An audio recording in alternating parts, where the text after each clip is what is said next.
साथियों नमस्कार।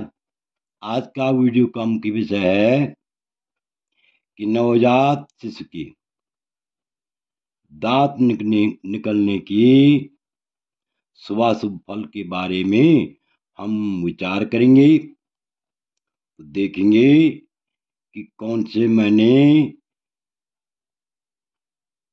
दांत निकलने से शुभ फल की प्राप्ति होती है तथा कौन से महीने दांत निकलने से अशुभ फल की प्राप्ति होती है। तो इसी विषय पर हम विस्तार पूर्वक चर्चा करेंगे। इससे पहले मेरा आप लोगों से अनुरोध है कि यदि आपने अभी तक मेरा चैनल सब्सक्राइब नहीं किया तो अवश्य सब्सक्राइब करने का कष्ट कीजिए, वीडियो को लाइक कीजिए, शेयर कीजिए। तो देखिए, यदि नवजात शिशु के बालक हो या बालिका हो, पहले महीने में दांत की उत्पत्ति हो, अर्थात बालक या बालिका के पहले महीने में दांत निकलते हैं तो बालक को स्वयं कष्ट होता है, अर्थात ऐसा बालक कष्टकारी होता है। इसी प्रकार यदि दूसरे महीने में बालक या बालिका के दांत निकलते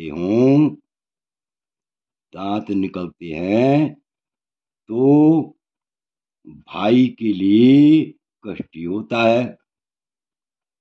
ऐसा जातक बालक या बालिका भाई के लिए कष्टी होता है, कष्टकारी होता है। इसी क्रम में यदि तीसरे महीने में बालक के दांत की उत्पत्ति हो, अर्थात दांत निकलते हैं, तो तीसरे महीने में बहन को कष्ट होता है। बहन के लिए ऐसा बालक कष्टी होता है। और चौथे महीने में यदि दांत निकलते हों, बालक या बालिका के दांत निकलते हों, तो माता के लिए कष्टकारी होता है। किसके लिए होता है कष्टकारी? माता के लिए कष्टकारी होता है। इसी प्रकार यदि बालक या बालिका के दांत पांचवें महीने में निकलते हैं,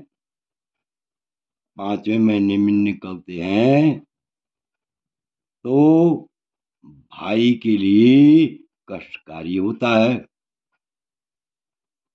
और छठवें महीने में यदि बालक या बालिका के दांत निकलते हैं तो यह अत्यंत शुभ माना जाता है, अर्थात अतुलनीय सुख की प्राप्ति होती है। और यदि सातवें महीने में बालक या बालिका के दांत निकलते हैं तो पिता के लिए अत्यंत सुखकारी होता है। पिता को अत्यंत लाभ की प्राप्ति होती है। और आठवें महीने में यदि बालक या बालिका के दांत निकलते हैं तो दांत आते हैं, निकलते हैं का मतलब दांत आते हैं, तो स्वास्थ्य का लाभ होता है। और यदि 9वें महीने में बालक या बालिका के दांत निकलते हैं तो धन का लाभ होता है, लक्ष्मी की प्राप्ति होती है। और यदि बालक या बालिका के 10वें महीने में पहली बार दांत आते हैं, दांत उत्पन्न होते हैं, दांत निकलते हैं, दांत दिखाई देते हैं, तो बालक यानी अत्यंत सुख की प्राप्ति होती है। 10वें महीने में भी जो है दांत निकलना शुभ होता है। इसी प्रकार यदि बालक या बालिका के दांत बालक या बालिका दांत सहित उत्पन्न होता है, अर्थात जन्म के समय ही दांत दिखाई देते हैं, तो अपने कुल के लिए घातक होता है। ऐसा जातक अपने कुल के लिए घातक होता है। इसी तरह निषिद्ध काल में ऊपर की पंक्ति में पहले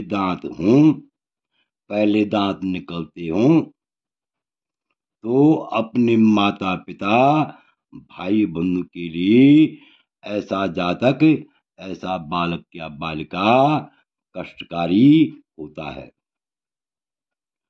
तो इससे आप समझ सकते हैं कि जब पहली बार बालक की या बालिका के दांतों की उत्पत्ति होती है,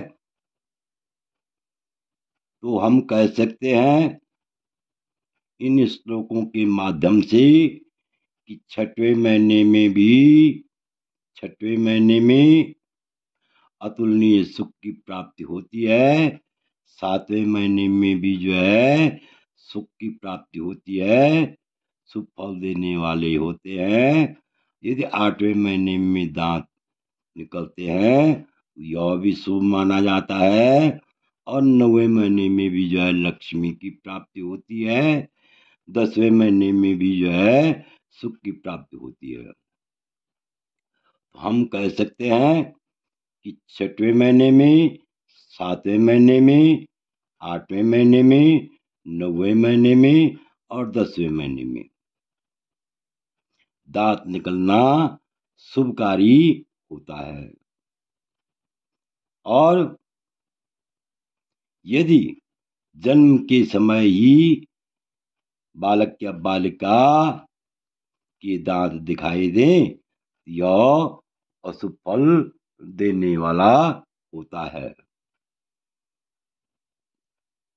और पहले महीने में, दूसरे महीने में, तीसरे महीने में, चौथे महीने में, 5वें महीने में, 5 महीने तक भी जो है, यदि 5 महीने से पहले, हम कह सकते हैं कि 5 महीने से पहले दांत निकलना, बालक या बालिका के दांत निकलना अशुभ माना जाता है।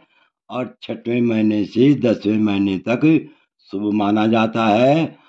और जन्म के समय ही यदि बालक या बालिका के दांत निकलते हैं तो यह अशुभ माना जाता है।